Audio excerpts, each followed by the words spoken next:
speech you may put around it, 2 plus 2 always is 4. Whatever you describe for us, it will end up as 4. So I'm very glad that we are discussing that. And the fact that each shapes the other. Politics shapes the economy, but on the other side also, the economy shapes politics. The more advanced a country becomes, the more aware the people become, and the more uwajibikaji in terms of the politics that is enhanced. And therefore, there is a very thin line if there is at all.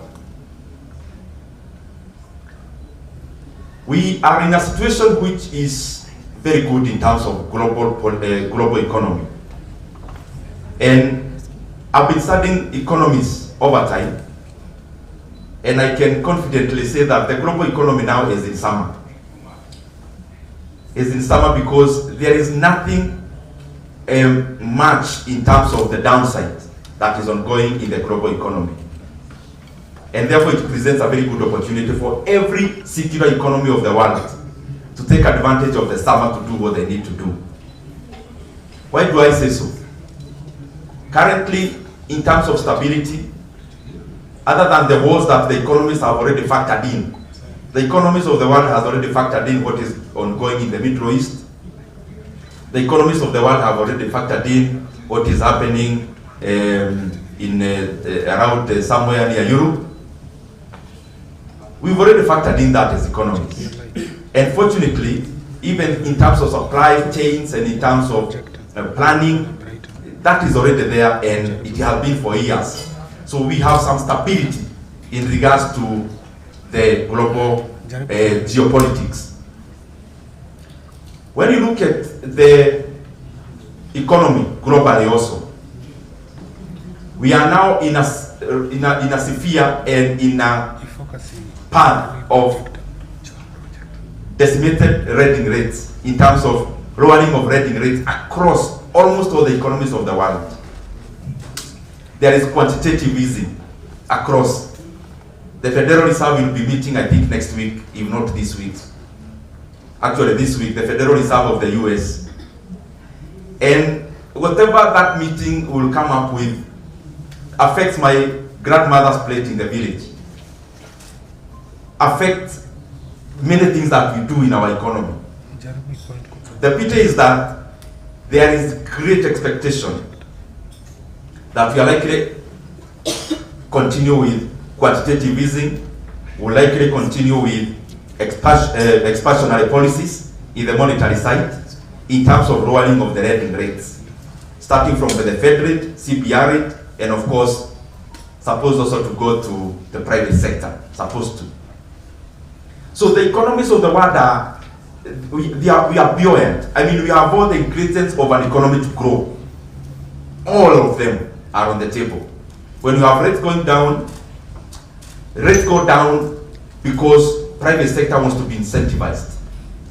And all those are happening now. In Kenya, we have CPR rates going down. Across almost all the economies in Africa and all the other economies of the world, we have that happening. Expansionary policies are now, and especially on the monetary side. The question we need to ask ourselves as Kenyans, as we enjoy the summer in the economic sphere of the world, how is Kenya taking advantage of that? And just use the data. One, we have a CPR rate coming down. Every other meeting, if not sustaining the previous rate, we are climbing down. But who is benefiting from the lowering of the rating rates in Kenya? And when I talk about economics, I like referring to the government data, because the beauty is that we still have some institutions that give credible data, and especially the CPK and the Kenya National Bureau of Statistics.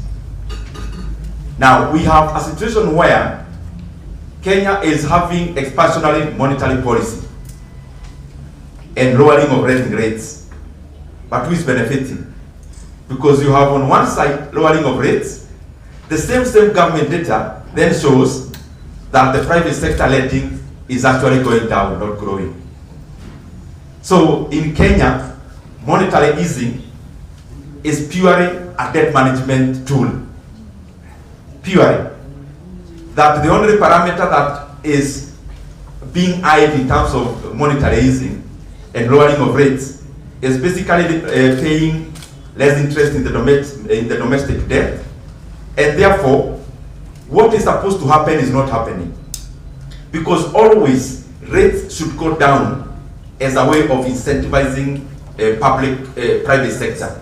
But you have rates going down, but in the same breath and from the same source, then we have a report again on the other side showing that the lending to private sector in Kenya is actually shrinking. And therefore that is a very huge cause of alarm, because we must harness whatever is happening globally, because it doesn't last for too long. Second thing that we have to be aware of, so that we take advantage of what we have now. Economies are always cyclical. Right now, President Trump is almost forcing the Fed that they have to cut the rates. And they will almost, I'm sure they will succumb this week. Now, after that, how is the economy supposed to now behave after that? We have low rates. We will definitely, again, in the next few months, start having a discussion about managing inflation, because those go hand in hand together. And the reason why I'm saying that is because we need to harness what we have now as an advantage globally, make a way of making our private sector buoyant and grow, so that in a rainy day, we'll have institutions that will support our economy. But when it is sunshine, we still cannot give warmth to the business sector or the private sector, because the government is crowding out the private sector from banking, from lending. In our economic, I mean the easiest chapters of economics, we were told one of the roles of government and a central bank is to release money to the people through many tools, including fiscal policy in terms of spending. So we grew up knowing that the work of central bank, in quotes, is to print money, in quotes because it's figurative, and figure out how this money will end up in my pocket through many ways: spending, through financial instruments, and the rest. In Kenya, that has reversed. The work of the central bank now and government is actually to mop up money from the private pocket and then give to the government. That is why you see every month we are having fundraisings from government in terms of raising money. And what has that brought now, up to now? Out of those things that I'm talking about, our national debt now has grown to 12 trillion Kenya shillings. Over. It's now, because we borrow every day on average, maybe we are now talking about 12.4 trillion Kenya shillings. A higher figure from the previous times that we talked about debt. And I talked about these figures the other day, which are factual again. And every Kenyan, the picture about Kenya now is that we may have shortfalls, but at least the Constitution guarantees that we get part of the public information for free when you need it. So, the current debt is over 12 trillion shillings. So in a year we are borrowing 1.25 trillion Kenya shillings. And by the way, last year, government went against the law and overborrowed more than it had been budgeted. Because we had budgeted as a country to borrow around 1 trillion Kenya shillings. The government, by the close of the last financial year, actually borrowed more and borrowed 1.25 trillion Kenya shillings. What that means is that we are borrowing around 100 billion every single month. And every single day, including today, Monday. By tomorrow morning, the country will have borrowed 3.5 billion every single day. And therefore, every hour we are talking about around 140 million shillings every hour. So we've been here for 2 hours. So we borrowed that much. And you know, many times I think we need to sober up as a country. Because if we don't sober up, the economy will force us to sober up. And when the economy forces us to sober up, it will not be very easy, like giving a speech as I'm doing today. The ramifications will be dire. Maybe what we need to do is to take some of the people from the National Treasury for a benchmarking trip to Ghana, and they interact with real people, not the economy. You know, many times you talk about jargons, GDP and the rest. You now go and interact with a pensioner in Ghana. Interact with a person who had bought government instruments in Ghana, who after they borrowed too much, they had to call borrowers in a round table and tell them, guys, listen, I know I owe you $1 million shillings, but from today I am the sovereign. I owe you only 700. That's what we call a haircut. Okay, take government to court. You are given even something, you have to chota government. Okay, where will you start? Getting a GK vehicle on the road, or where? You see, some of these things, they seem like superlatives, but they are real. The government tells you, you are a pensioner, I owe you this much. But from today, you are taking a haircut of 30%. Haircut means I'm cutting. Not postponing, cutting. Forget everything else, me, I owe you this. That is where Ghana ended. And when you hear us talking about debt, it is because if you reach there, it is catastrophic. And it would affect everyone. And it would affect all the facets of our economy. There is the other thing, so that I wind up with debt. And I'll be very brief today. PS was asked about something I've been talking about called securitization. And when you get a chance, you explain to us based on your experience. There are people who want to tell us securitization, you can treat it as something outside of the debt. You tell us whether that is possible. Because from where all of us sit, it's not possible. You can't have a shop. You are running a shop in Kakamega, a hardware shop. You take a debt from the local bank. You are supposed to service this debt using, of course, the proceeds from your hardware. Then we go to a different bank and say, please lend me money. Part of the things I sell is cement. So I want to securitize what I get from cement. It will come directly to you. That's what is called securitization. If you're a different bank, you already have borrowed money from bank A. And you are servicing that debt out of the profit from the entire profit from your hardware.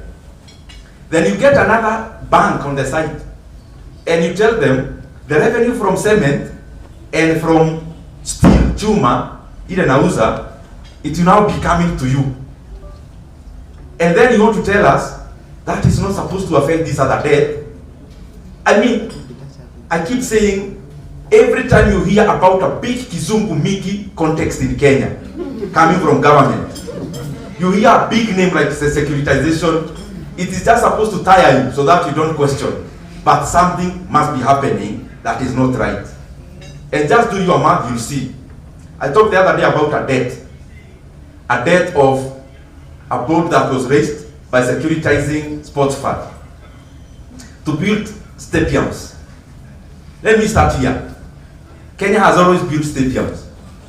You know, many times you want to appear like we are now, we have innovated ways of building stadiums in Kenya. Kenya has always built stadiums. We have never securitized any revenue. So the issue about building a stadium is not there. The issue is about how are you building. So we end up borrowing around 45 billion Kenya shillings. Whichever method you use, even if you use future value of annuity, or you use a simple arithmetic of interest rate, in 15 years, Kenya will have paid interest rate of over 100 billion on a loan of 45 billion. And those are facts. Then we go and securitize fuel levy. And we say we are building roads with this fuel levy. Let me start here. Kenya has always built roads. All the roads we saw in our villages and estates when we were growing up, it was not black paint painted on our roads, it was tarmac. So it's not a new invention. We have always built tarmac roads. We have always built Mombasa Road is a road that was built many years back. Thika Road, the road to the Western Corridor. It's not new, it has been there. But now, we want to collect money that Kenya is supposed to collect for the next 7 years. We want to collect today and use it today. Now, the government in the ensuing years, what are you going to come to do as government? You know, many times, you know, people are here politically, oh, there is a way people want people to talk, for example, as politicians. But what is more important to talk as a Kenyan today than about the future of our country? We may talk about leading the country, but which country? First address that the country is there. So when the country is there and functioning, you can talk about the other things. And that is why I think these things are very important. So in a nutshell, this is what I'm trying to say. We are borrowing 1.25 trillion every year, 100 billion every month, 3.5 billion shillings every day, around 145 million every hour, but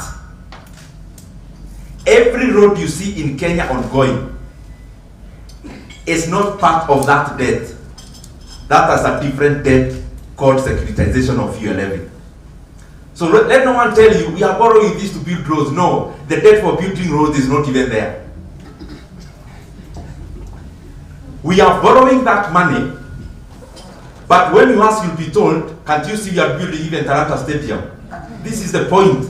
The money for building Talanta Stadium is actually not there. It is a different debt, not included in this mainstream debt. The other thing, so that, because it's the same, this issue of debt is big. Now, we want also to expand a lot of things to be seen for optics, as they are also good for the economy. The road from Nairobi to Nakuru is long overdue in terms of expansion. And the people who use that road deserve that road to be dualed. But even the money for dualing Nairobi-Nakuru highway, that money is also not part of the borrowed money, the 12 trillion. That is some other money we are raising through a baptized name called PPP. But that PPP is actually workers' money through NSSF. So NSSF is forced to invest workers' money on a commercial venture called a PPP to build a road from Nairobi to Nakuru. And they are told how to recover their money is to put toll stations, charge motorists, watapata pesa yao hapo. So even the expansion of that road is not part of the borrowed money. So what I'm and again, the Talanta Stadium I talked about, because private sector is rational. A person in the private sector, when you tell them to invest money, it is me and you here. When I call you to invest in an instrument, you are likely to ask me questions. And because the government did need to answer many questions, that Talanta board I keep talking about, I request all of you to go and check who bought it. The number one investor in that board was again one of the banks I'll not name, which has attachments with government.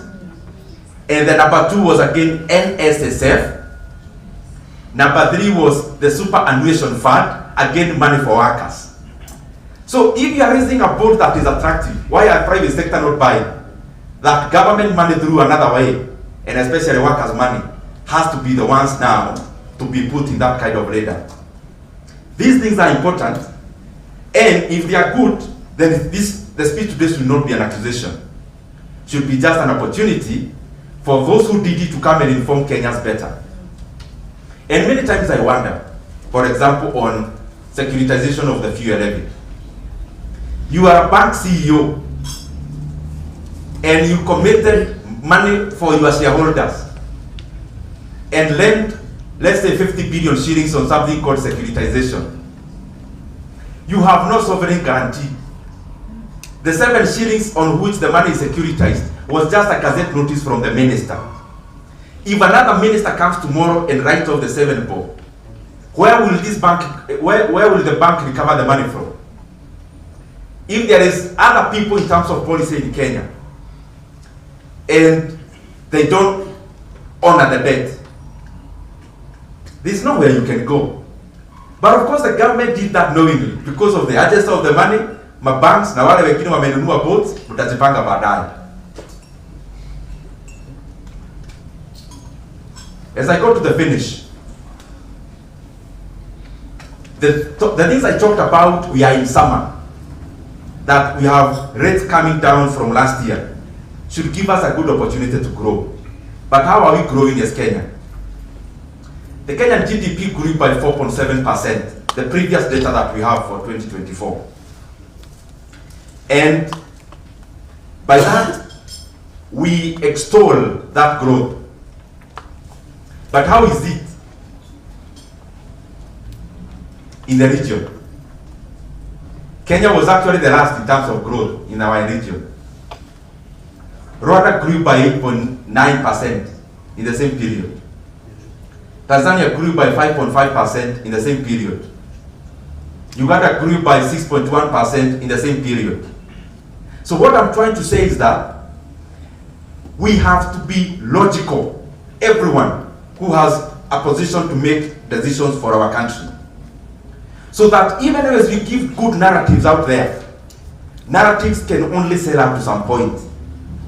And then from there, the reality knocks the door. Kenya has the potential to be the leader in terms of economic growth in the region. Currently, we are last in all our neighboring countries. I don't think that is something to celebrate. It is something to call us to wonder. Allow me, it's something I forgot, just 1 minute. I talked about Nakuru, Mausamit Road. I mean, Nairobi, Nakuru Road. I call it that way because it's more identifiable that way. That road is part of the road from Mombasa all the way to Malamba. It's part of it. It's a corridor road. Any person who would do just basic empirical analysis of that road, one thing is clear. NSSF, being the lead investor in that road, will never recover the money.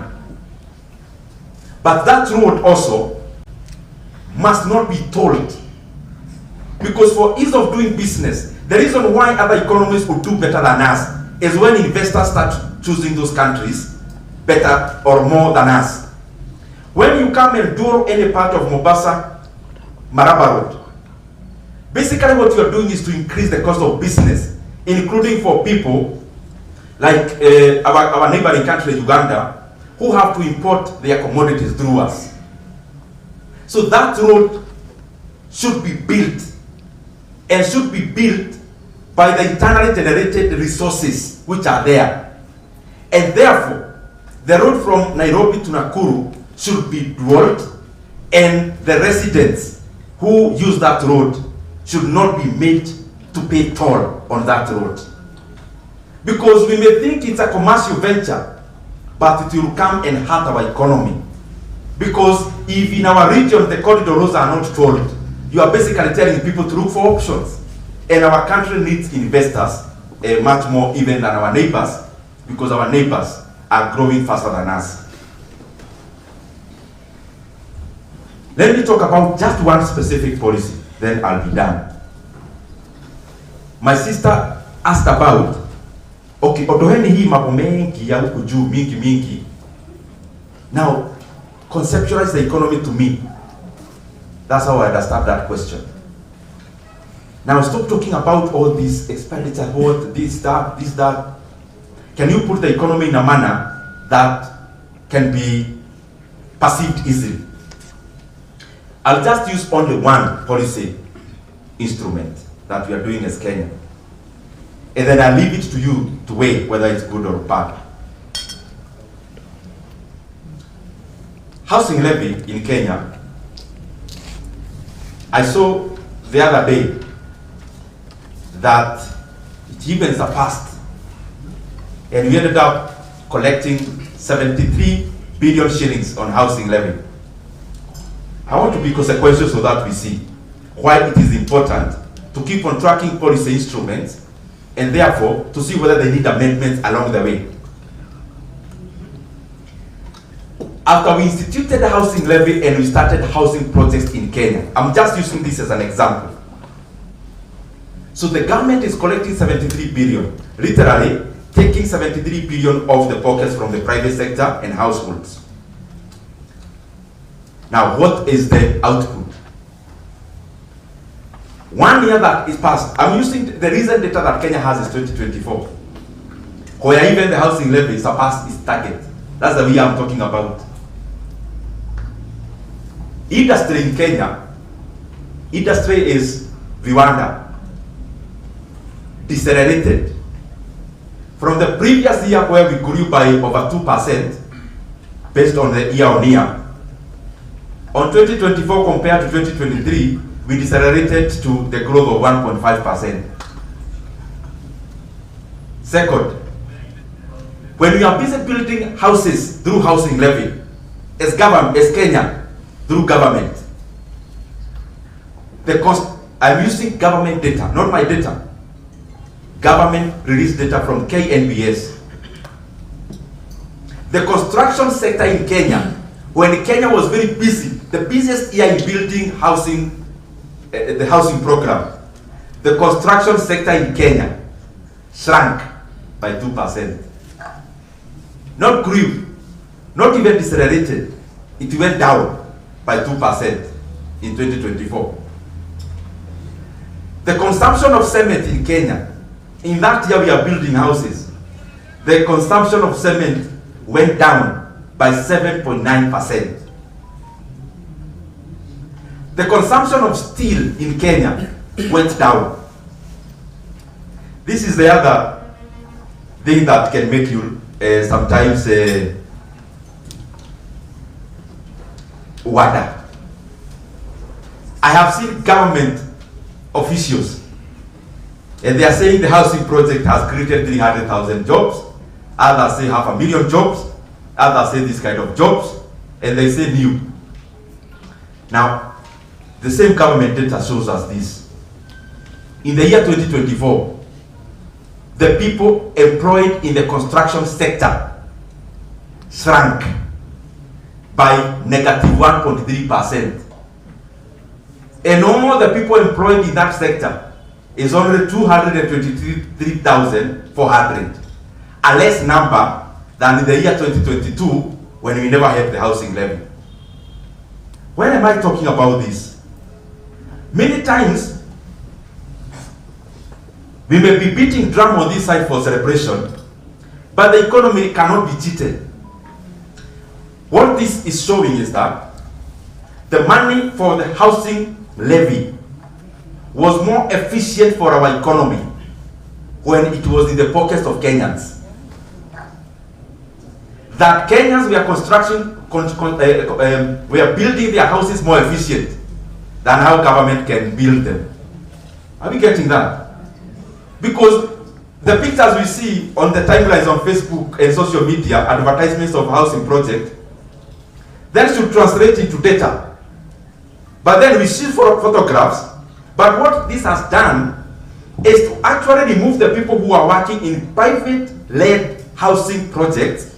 That is the sector we have now come in, as the government has come in, made it shrink, and then out of the inefficiency of government, the same sector leads the economy to lag. So I leave it to you to see. The housing levy, is it more efficient with government or is it more efficient with the private sector? Or in your pocket to decide how to build your home and to decide how to use it? Because it shows when you had that money, the economy was growing faster. Very lastly,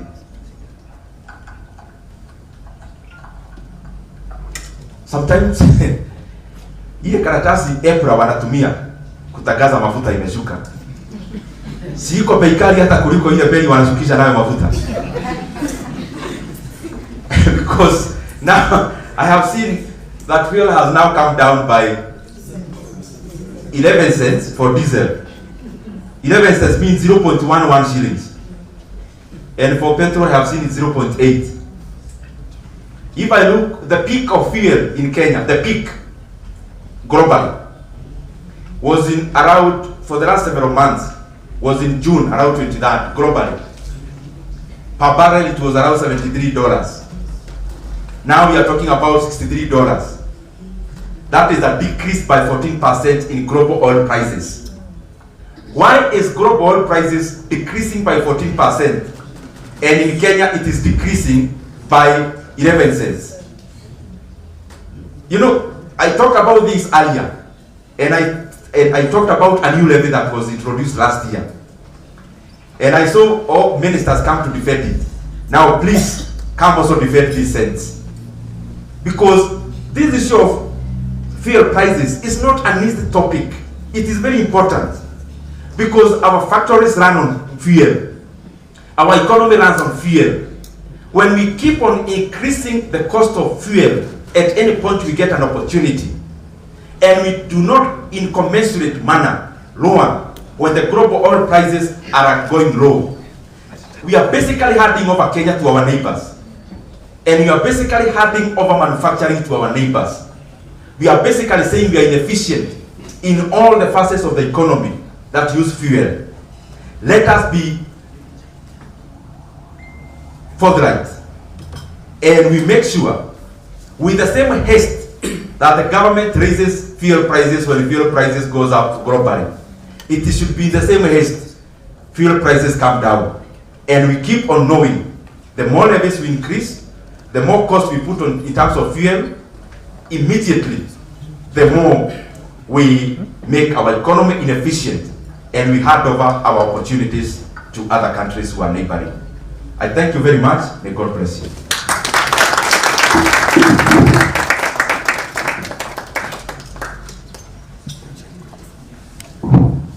Right, let's give a good round of applause to Honorable Ndindi. I want to invite any media or anyone in the plenary who has a question for him to ask it from here, because he will not be available for another side session. So any person from the media? All right. Okay. That's one. Yeah. Any other?